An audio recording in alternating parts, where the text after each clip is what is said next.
Let's do that again, because I was just like, all right, ready? Hey guys, welcome back to our channel. I'm Jacqueline. And I'm Michael. So we are both super excited about today's video, and not just because we got us a new fancy schmancy ring light, but also because we're both super passionate about today's topic, so we're both really excited. And today's topic is going to be talking about constructive conflict. Having conflicts with your spouse constructively. Working through your issues and reaching a common goal. Yep. So go ahead and like this video, subscribe, smash the bell, and let's get into it. For the stars, 'cause we're aiming high.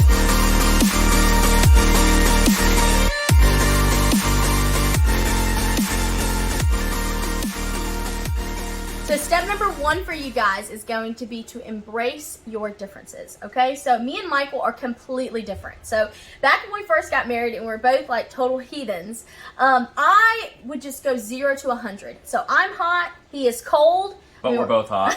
You know? So in our pre-marriage counseling, we learned how different we were in that whenever I get upset, I cannot talk about it then. I have to go. Not one bit. I've got to go and calm down, get myself back together. And as to where Michael loves to just like, let's fix it now. Like, what can we do to fix it now? And the lady who was doing our pre-marriage counseling, she told me, Jackie, don't stay gone a second longer than you need to, because Michael is waiting for you. And Michael, you need to make sure that you are not, charging her or, rushing her to talk before she's ready. So that was really big for both of us whenever we learned that we can argue, but we need to respect each other's boundaries and how far we can go so that it is productive and it's not just screaming back and forth and us not listening to each other. So another thing is not trying to make the relationship just be fixed right away. You got to work through your issues. You can't just slap a Band-Aid on it and call it a day. No, you got to sit down, get to the root of the problem, and really try to work things out with your spouse or your significant other and work on your issues. Right, absolutely. Michael, he still does a little bit, old habits die hard, but, he did used to like to just slap a Band-Aid on it, like, okay, how do we have to fix it? What do you want me to say? What do I need to do? But now we're so much better at communicating about what the true issue of it was, how this made me feel. Whenever you said it made me feel like this situation made me feel like this, and really get to the root of things, and it's just been amazing for us. So, yeah, that's a really good tip. So, all right, on to step number 2. So step number 2 for you guys is going to be to listen to understand. Listen to your spouse and understand how they're feeling. Do not listen to react. One thing that was really hard for us whenever we first got married was communicating. We were so terrible at communicating, it would just be yelling and bickering back and forth, and you're not actually listening to the other person and putting yourself into the other person's shoes. Okay, whenever I did this, it made them feel like this. And that's something else we learned in marriage counseling, is to lay out that sentence. Instead of, you did this and you did that, and why would you do that? Instead, lay it out like this. When you did this, it made me feel like this. Whenever you said this, it made me feel like this. And it was a really good way to kind of help the other person, because we both were so new in our marriage and our relationship. And it helped us a lot. It helped him to step into my shoes and vice versa, me to step into his shoes. So, one thing that Michael said a long time ago, and I'll never, ever forget it. It was so, I don't know, it penetrated my heart. He said, Jackie, here you are safe to share how you feel. We're two different people. We have a whole lifelong of different experiences. Things that upset me may not upset you, and vice versa. Things that upset you may not upset me. So here you are free to share on, how you feel. I'm listening. I want to understand. So listen to understand, not to respond to your spouse. That would definitely be a side tip for you, is to make your spouse feel secure. Let her know that it's a safe environment to be able to communicate your problems, that you're not going to go run and tell Joe Blow what your wife said, that this little thing bothered her. Because it's not a little thing to her, it's a big thing. Yeah.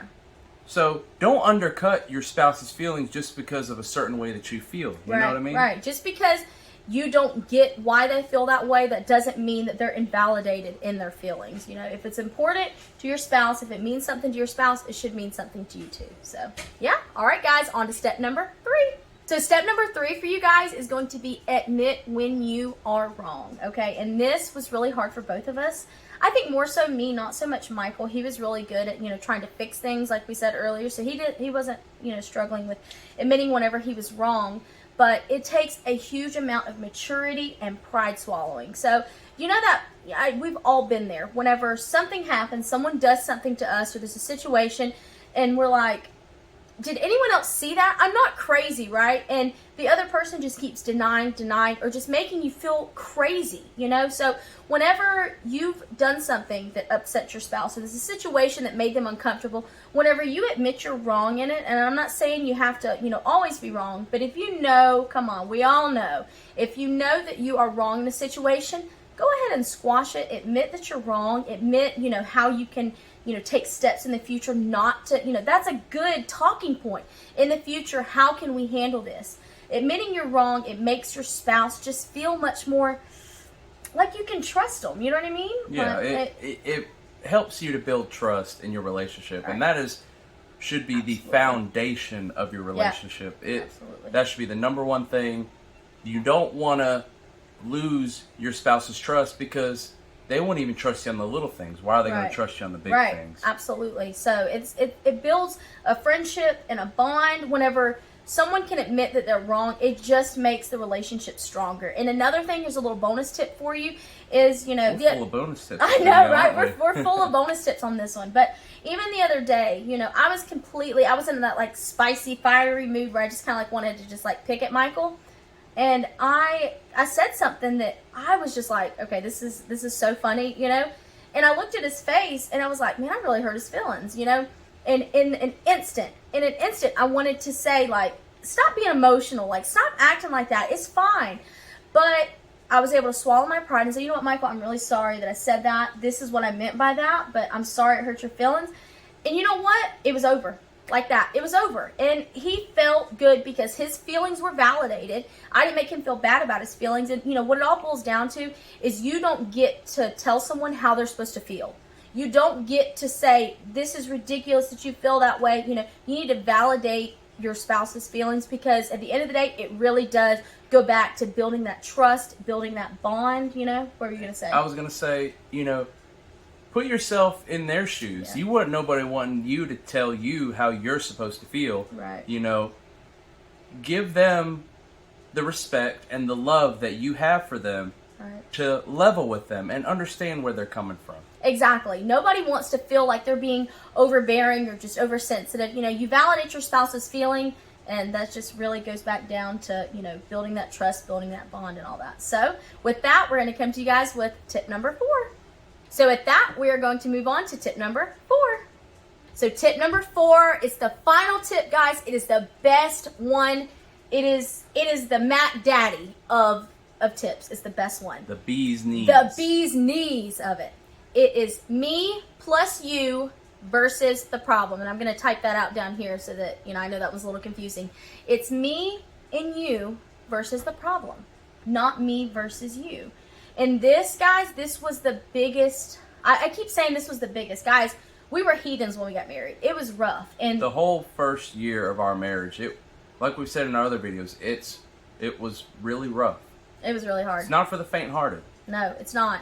And, our first, I think maybe 2-3 months of marriage, I think it's so easy to just be in, on cloud 9 and la la land. I'm freshly married, but this tip right here is what it showed us. I think we both felt like we're married to this perfect person, and then real life started setting in. Life started smacking us against the face, and we had to realize I am married to an imperfect person. I'm not married to whatever. Mm-hmm. And I think once we both realized, okay, I'm imperfect, you're imperfect, I accept you for your flaws. How can me and you become a team and work together against whatever the problem is? I think too many times we see couples fighting against each other instead of getting to the root of what the problem is. It's me and you united, and how can we work together to come to a common solution where everyone's happy and everyone feels comfortable with it, Mm-hmm. So nobody gets married thinking, I can't wait to get divorced, So it's you don't go into your beautiful wedding ceremony and exchanging your vows and everything like that thinking that you're going to get divorced. Right. It'll sneak up on you like that. Be- And it takes the tips that we've provided, and it takes learning your spouse, learning what triggers her, learning what she loves, and everything like that to make your marriage perfect. Yeah. I don't know if I'd say perfect. We're not perfect. But it's to see where we started, to see now, and it's like we're so passionate about this. Like, this is one of our favorite things to talk about, is how to build a stronger marriage, how we've come for. I think it's because we both started out so rough, even before we got married. The relationship was just so rough, versus now we are just like, you're not coming in between us. Like, we are so strong on that, and I love it. And it's, once we really started focusing on how can me and you be a team and face this problem and stop fighting each other and started fighting the problem. That was just such a huge thing for us. So huge. So I think that's it. Do you got anything else to add? Nope. No. Thank you guys so much for watching this video. We were so excited and so passionate about this. So it feels really good to get this one on the book. So please, if you haven't already, go ahead and like the video, subscribe, smash the bell, and we'll see you in the next one. Bye.